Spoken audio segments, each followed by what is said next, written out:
Hi everyone, it's Nicole here today with a couple of projects featuring new dies and stamps from the September 2018 Essentials by Ellen release.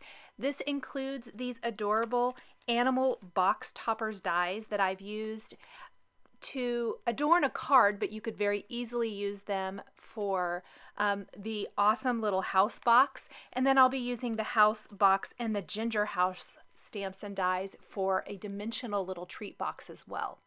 Let's start with this cover plate. This is a previously released die from Essentials by Ellen that I've run through my die cutting machine on a piece of smooth white cardstock.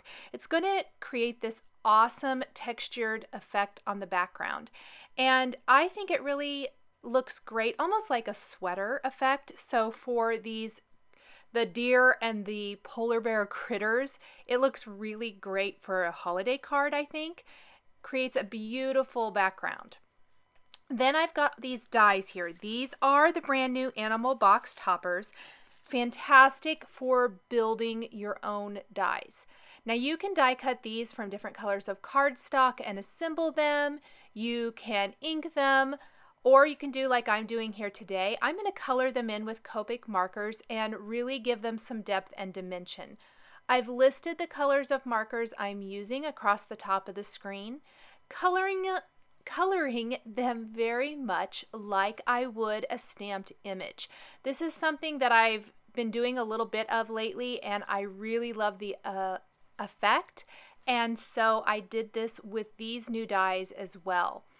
I think it creates a lot of depth and dimension and character to these critters.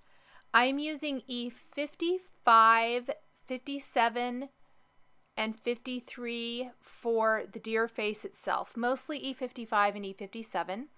For the insides of the ears are 00, and then the antlers and the ears R00, E50, and E53. That pink is only used on the insides of the ears. That's R00. And then, as always with Copic markers, you can go over the image as many times as you need to get the effect you want. If the blending doesn't work out the first time, you can always go back over it. Now I decided to make this Rudolph, so I'm going to color the nose piece with some red markers. This is R35, 37, and 39. And I'm working on a glass mat, which means it's super easy to clean up with a little rubbing alcohol and a paper towel. So I'm coloring off the edge of all of my images using E57 and E49 for the hooves. And all of these colors are getting onto the glass mat, which is not going to hurt it at all, because when I take my paper towel and rubbing alcohol and wipe that up, it's going to pick up that color and my mat will be completely clean. Let's go ahead and color in the polar bear. Now I want my polar bear to be white, but I want it to have a little bit of texture and dimension, just like the reindeer does. So I will be using some warm gray markers, nothing darker than warm gray 3 for the polar bear itself and the paws. So warm gray 3, 1, and 00 for all of the layering pieces here. The nose, however, is going to be warm gray 6 and 8 to make it nice and dark. The eyes for both critters, I did not want to color those in. If you do want to color them in, I would suggest maybe coloring in a piece of cardstock first with some dark black colors or dark warm gray colors or cool gray, whatever gray you want to use. And then die cutting from that instead of trying to die cut those teeny tiny pieces. I instead die cut them from black cardstock because it just was a little bit easier. So I've got my critters there. You can see they are just so unique, so cute. Let's take our Stitches cover plate now and add some color to this. I'm going to use Bundled Sage and Forest Moss Distress Oxide inks. And I'm also going to kind of see how tall I need this to be, because I'm going to trim this down and have my critters hanging over the edge of this. I trimmed it to about 3 1/4 inches tall. It's 4 1/4 inches wide. make sure that that leaves enough room to build my little critters so it appears that they are peering over the top of this panel here on the card. That's kind of what it's going to look like. So let's move those out of the way. Let's go ahead. I'm going to deepen up the color. I originally started with Bundled Sage and decided it was a little light, so I did go in with that Forest Moss and add just a little more color. And really, the only lighter area on this is kind of in the middle now with the Bundled Sage, with all the edges being nice and dark. And we're going to adhere this to the bottom of our top fold card base.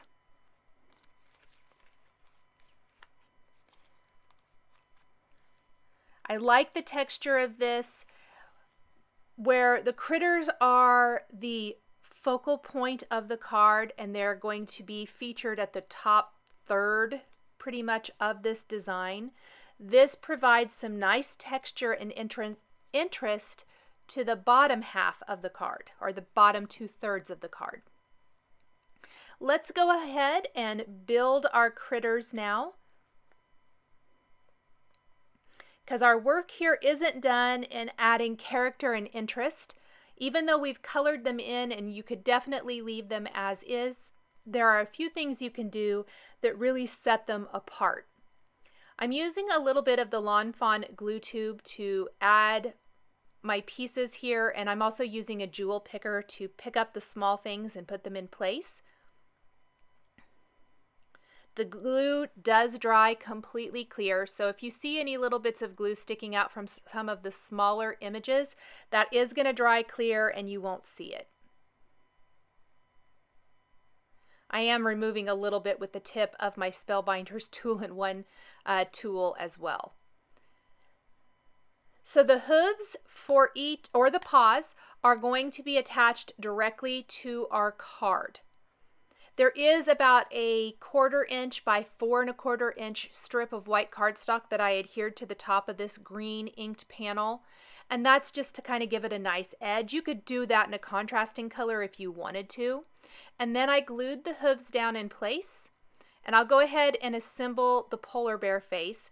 I am not attaching the faces yet. I think it gives them more dimension and helps them really stand out like they're peeking up over the edge if they are attached with foam adhesive. So I'll be using some foam adhesive squares to attach these here in a second.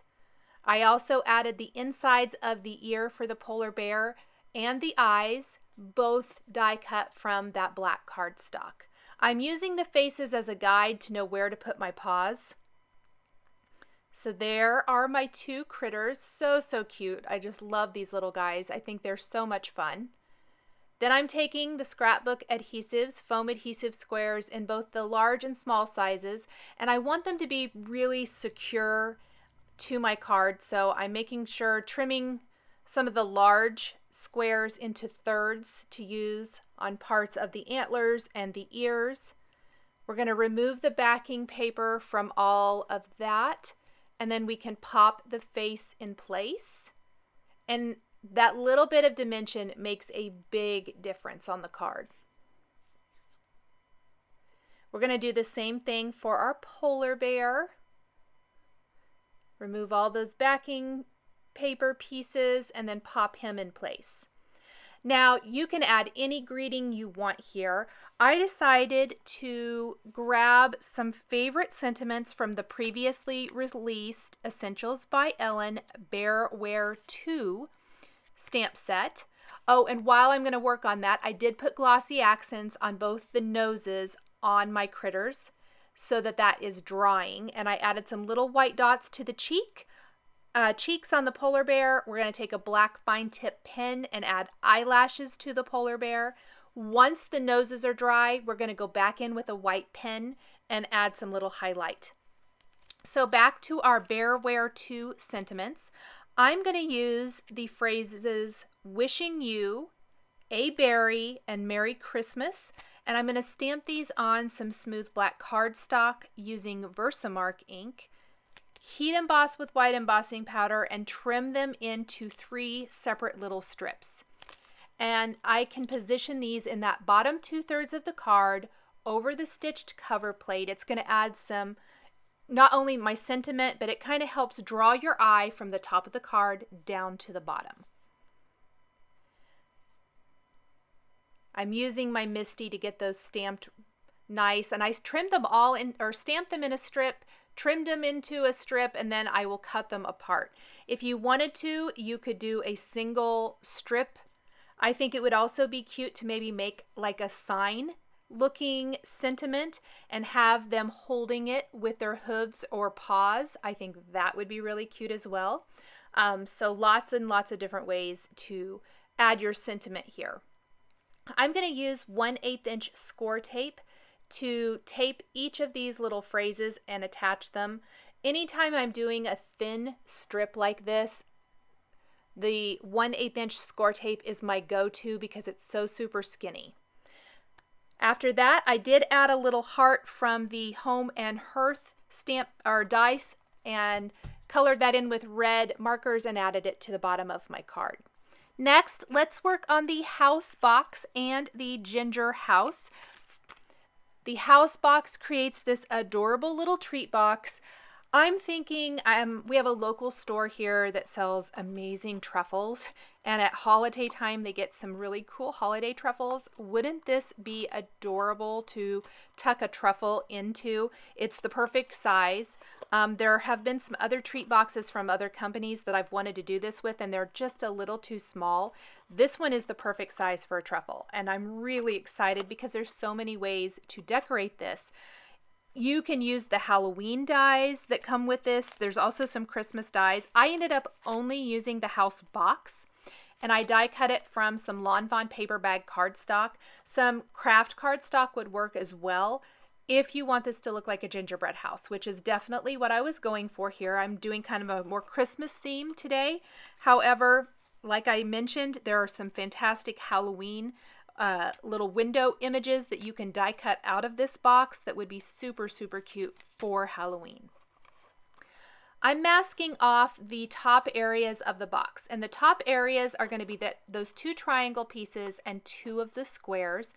And I masked them off so that I wouldn't have any funky stamping on accident if possible. And then from the Ginger House stamp set, I'm customizing the top of my box so that it looks like icing. So that like you piped on the white icing, and then you can add your candies, quote unquote candies, which in my case are going to be Nuvo crystal drops, to the tops of the box. But we have to stamp it first. I stamped with Versamark ink. We're going to add some white embossing powder and then heat set this. Same thing for the front door and then the windows on the sides of the box. We're going to be adding the stamping and then heat embossing with white embossing powder. So a couple different ways you can create this box. You can either use the coordinating dies that come with it and make die cuts into the box, so kind of give you a little peek what's inside, or you could layer paper behind that. Or you can customize the box with the door and window, and in this case I'm going to be using gumdrops and candy canes and the gingerbread boy and girl for my box. So I'm just going to kind of fold it up here, see how this all is going to work. I like to kind of double check before I do anything. You definitely want to do all your stamping before you fold your box up. So I was deciding where I wanted the front of my box to be, and it's going to be on one of the sides with a triangle up at the top. And here's where we're going to stamp the door and window from that Ginger House stamp set. Again, I'm using a powder tool to help keep the embossing powder only on the stamping itself. So we'll stamp our door. I'm going to grab another block and stamp my window on the 2 side panels. I opted to leave the back panel empty. I did not add anything to the back panel. In fact, if you wanted to, I think that would be a cute place to maybe put, you know, made by and your name. You could also do that on the bottom part of the panel if you wanted to kind of add a little customization to it. Or you could even add the To From in the Ginger House stamp set to the back, and that would be a really cute place to write the recipient's name and your name. So I've got my box stamped. Before I assemble it, I want to add some color to the door and the window. You could leave it white if you wanted to. I opted to take some Polychromos colored pencils and add color to the windows and the door using these. So some yellows for the window.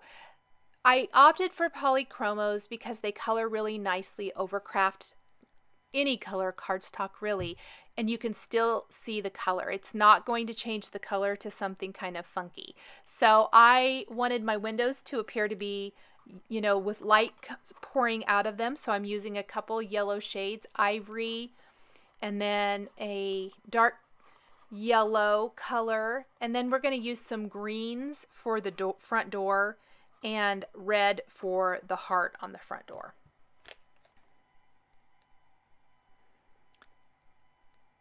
And I got a little colored pencil on my box, so I used my Tombow sand eraser there to erase that very, very softly.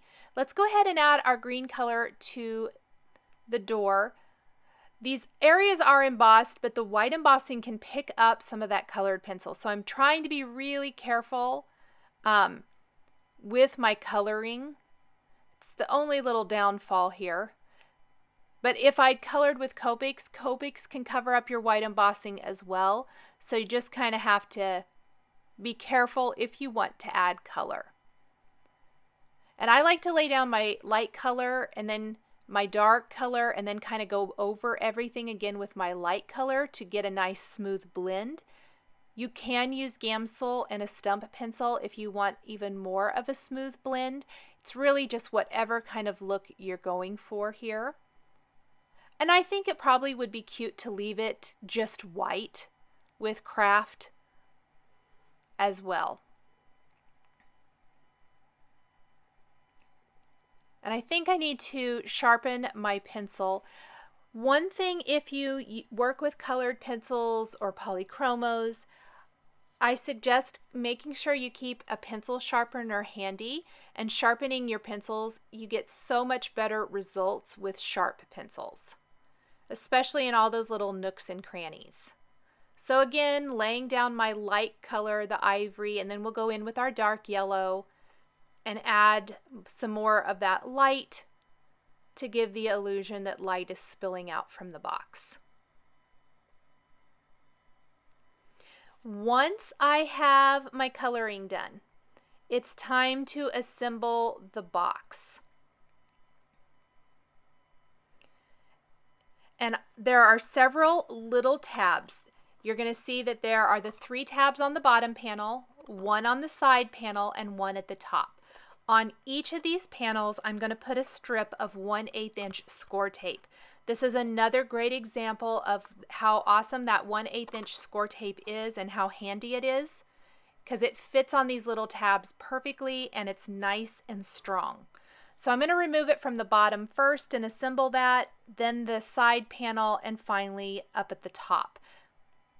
Once my box is assembled, I'm going to take Nuvo crystal drops in red berry and woodland green and decorate each little section in the top of my box, almost like we've adhered a little candy. It adds a lot of interest and texture to the roof of our box, and I think it really adds to that overall gingerbread house look. We're going to do this on all 4 sides, and then I set that aside to completely dry while I work on stamping and coloring in my Ginger House images. So we've got our sentiments from the Ginger House, which I'm going to make into a little tag that reads "Goody Goody Gumdrops," and then I put "This is not gluten-free" underneath, which I think is so super cute and funny. Then we've got our gingerbread boy and girl, the candy canes, and gumdrops. There's also some lollipops you could use. I did not use those today, but they're really cute as well. I stamped the gumdrop multiple times, and we're going to color those in with some fun colors to add some nice bright color to our box. I'm coloring in my gingerbread boy first with E53, 55, and 57. I thought this kind of matched the colors of the house, so he's going to coordinate well. We'll do the same thing for the girl. His little bow tie is going to be R35 and his cheeks are a little R20. Our candy canes are R35 and R37. I did not bother to color in the little white stripe at all, not even to add a little tiny bit of color. It's so super tiny. I didn't really think it needs it. Plus, I'm going to make them glittery with some Nuvo crystal drops here in a little bit, so I didn't worry about coloring in that at all. The gingerbread girl's dress I did in some pink colors. I decided to do some, I guess we're going to do our gumdrops first. Sorry about that. YR 04 and 09 for orange, YG 21, 23, and 17 for green, R 35, 37, and 39 for the red, and then we will do a yellow one with Y11 and Y08. Here's our pink dress in RV 55 and 52. The collar of the dress I did in red, so R35.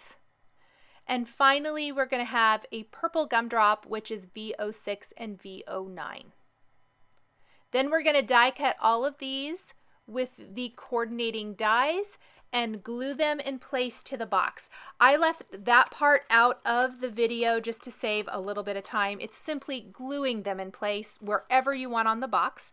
I glued the gingerbread man or boy to my little greeting strip, and then I punched a hole in it and tied it through the top of the box with a little fun Lawn Fawn twine that's in a fun holiday color. This just customizes it, gives it a fun little extra touch. You could create a tag out of any of the sentiments you like. You could use the to and from or oh Christmas treat, anything you like there. Here's a look at the finished box so you can see that tied in place. Thank you guys so much for joining me today for these two projects featuring new dies and stamps from the September 2018 Essentials by Ellen release. The supplies I used to create these projects are listed and linked below the video here on YouTube. Here are a couple more projects featuring Essentials by Ellen stamps and dies that you might be interested in. Thank you for joining me today, and we'll see you next time.